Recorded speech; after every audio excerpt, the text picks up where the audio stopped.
Bienvenidos, soy Gemma Gamero y cada jueves estoy subiendo un vídeo a YouTube para ayudaros con el lenguaje musical. Hoy vamos a hablar de una cosa súper importante para entender las partituras y con ello la música, que son los intervalos. Un intervalo es la distancia que hay entre dos notas y el nombre que reciben es esa misma distancia. Por ejemplo, de do a re hay un intervalo de segunda. Para establecer la distancia entre una nota y otra se cuentan las dos notas de los extremos también. Por ejemplo, de do a sol, do, re, mi, fa, sol, hay un intervalo de quinta. Entonces sería de do a re un intervalo de segunda, de do a mi un intervalo de tercera, de do a fa de cuarta y así hasta llegar a do, que sería un intervalo de octava. Ojalá se quedara simplemente aquí, pero ahora vienen los problemas. Y es que no siempre los intervalos con el mismo nombre o la misma distancia son iguales. Y eso va a depender del número de tonos y semitonos que haya entre las notas. Partimos de la base de que en nuestra escala natural de do mayor tenemos do, re, mi, fa, sol, la, si y vamos a encontrar que en general tenemos una distancia de tono entre las notas excepto los intervalos mi, fa, que va a ser un semitono y si, do, que va a ser también un semitono. Por lo tanto, un intervalo de do a re es un intervalo de segunda igual que lo es un intervalo de mi a fa. Sin embargo, de do a re tenemos un tono y de mi a fa tenemos un semitono y eso hay que distinguirlo de alguna manera. Y aquí entra en juego lo que se llama la especie de los intervalos. En la especie vamos a clasificar los intervalos en mayores y menores, según el número de tonos y semitonos que tengan dentro. De esta forma, por ejemplo, de do a re que hay un tono va a ser un intervalo de segunda mayor, pero de mi a fa que hay un semitono va a ser un intervalo de segunda menor.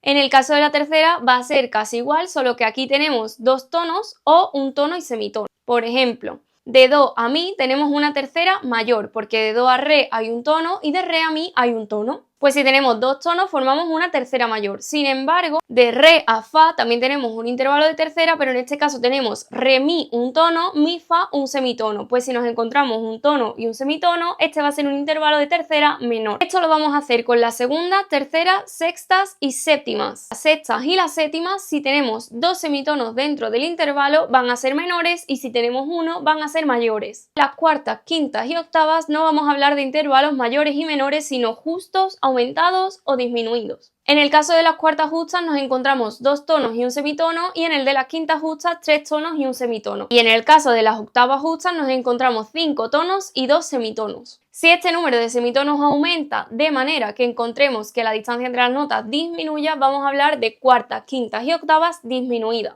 Y si nos encontramos menos semitonos que estos, de manera que la distancia entre las notas aumente, vamos a hablar de intervalos de cuartas, quintas y octavas aumentadas. Hay formas visuales de reconocer los intervalos, y es que, por ejemplo, los impares de tercera, de quinta o de séptima siempre van a ir de línea a línea del pentagrama o de espacio a espacio. De forma que si yo me encuentro dos notas que están en dos espacios o en dos líneas de la partitura, va a ser de tercera, de quinta o de séptima. Y ya viendo cuánto de grande o pequeño sea, yo no necesito contar las notas, sino que ya lo puedo identificar visualmente. Y con los pares, pues al revés, van a ser notas que vayan de línea a espacio o de espacio a línea. Y estos van a ser de segunda, cuarta, sexta u octava. Y también hay una forma de reconocer las especies de los intervalos visualmente. De forma que yo no tengo que contar nota por nota, sino tener en cuenta todo el rato dónde están mi, fa y si, do.